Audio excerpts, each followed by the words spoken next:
Well, sa mga ilang detalye lumalabas ngayon yung kanilang aim doon sa report na yon ay lumalabas enumeration ng mga companies owned or influenced by Martin Romualdez supposedly.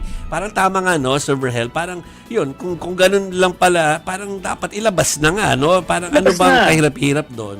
O ilabas na. Yeah. Ako sa totoo lang, hindi ko masyadong alam kung ano yung Peanut Gallery Media Network Pero sa unang dinig ko, alam mo ako ganun instinctive ako as a journalist or as a thinker. Instinctive ako no. Pagka nakarinig ako ng Peanut Gallery, ang naalala ko Mary Grace Piatos yung mga ganon. So, yung mga kahit maliliit na punto na maaring mag-cause ng red flagging, sinusundan ko yun ano? So, kaliit-liitan, ultimong maliit, dapat tingnan yun Ano? Ngayon itong pangalan na ito na Mabanta, actually hindi ko siya kilala In fact, nagtanong-tanong ako, sa katatanong ko, hindi naman talaga ako nagsasaliksik. May nagsabi sa akin, nakapitbahay niya sa isang condominium unit or apartment or whatever. Yun lang ang alam ko tungkol dyan Hindi ko kilala yan na Sir? mamamahayag.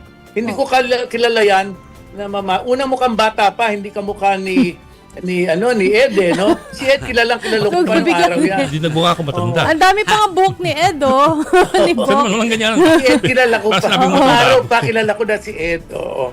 Sir, Hindi Na-mention niyo makakaila sa akin yan.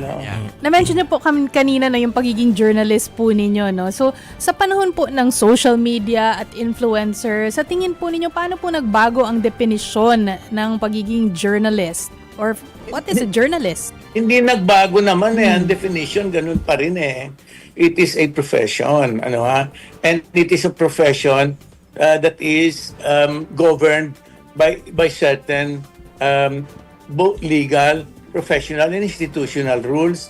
Meron naman yan. So alam naman natin, pero hindi ngayon ikaw ang miyembro ng isang media organization, lihito mo ka ng mamamahayag.